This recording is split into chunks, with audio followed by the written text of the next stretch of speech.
नमस्कार, मैं रघुनाथ प्रसाद आज चर्चा कर रहा हूं कि अपने देश की राजनीति में जब से धर्म को बहुत अधिक मिक्स कर दिया जा रहा है, तब से कुछ लोग इसको आधार विभिन्न तरह के अपराध करने से भी बाज नहीं आ रहे हैं। निश्चित तौर पर हम लोग कुछ वर्षों से यह देख रहे हैं कि कुछ नेता इस बात का ख्याल नहीं रखते कि अपने देश में विभिन्न धर्मों के लोग रहते हैं और वो रहेंगे, चाहे कोई भी परिस्थिति हो, सबको रहना यही है, हर धर्म के लोगों को।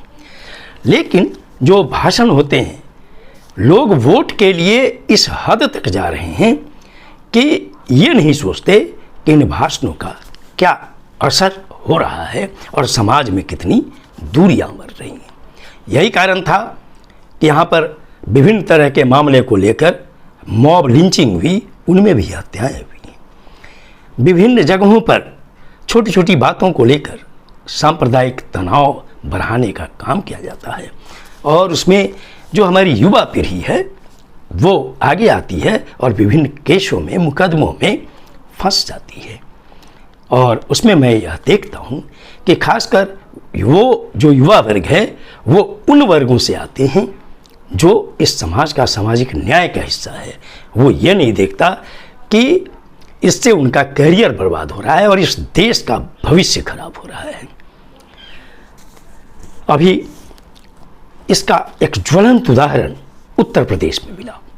उत्तर प्रदेश के कानपुर शहर में एक प्रमुख व्यवसायी हैं टेक्सटाइल के, मनीष कनोडिया।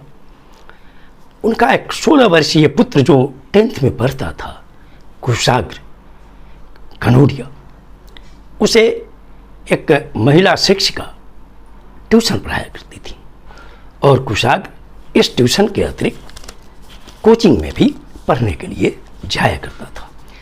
1 नवंबर 2023 के हिंदू अखबार में मैंने पूरी न्यूज़ को पढ़ा।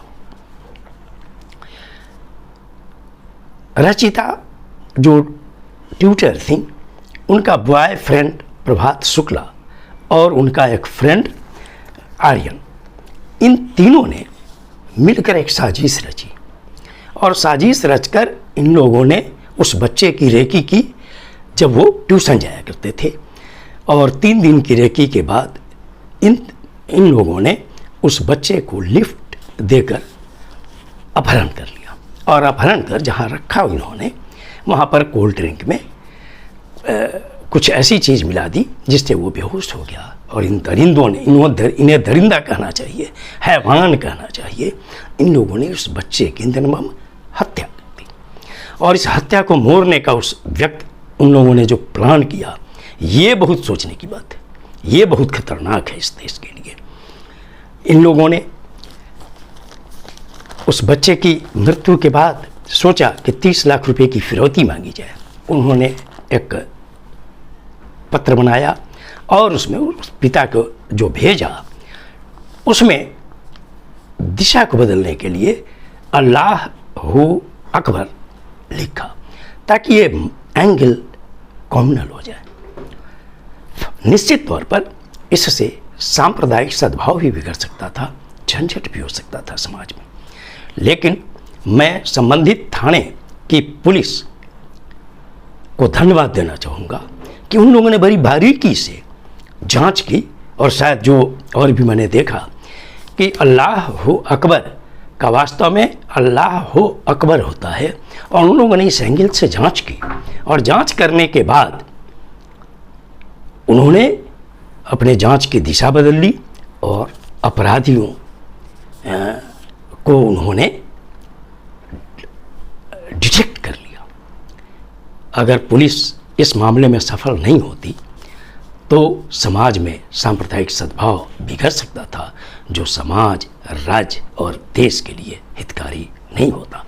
आगे भी चलकर न केवल उत्तर प्रदेश सरकार को वरन देश की हर सरकारों को इस बात का ध्यान रखना होगा कि यदि इस तरह की फिरौतियाँ होती हैं और उसमें अगर कॉमनल एंगल दिए जाने की बात होती है तो जो दोषी हो उन पर न केवल मर्डर के आरोप लगें वरन उन पर नेशनल सिक्योरिटी एक्ट UAPA वगैरह की भी धाराएं लगनी चाहिए, ताकि ऐसे दरिंदे इस तरह का कुकर्म करने को आसानी से आगे नहीं आए। यह हमारे देश के हित में होगा। ये वीडियो आपको अच्छा लगा हो तो निश्चित तौर पर लाइक करें, शेयर करें।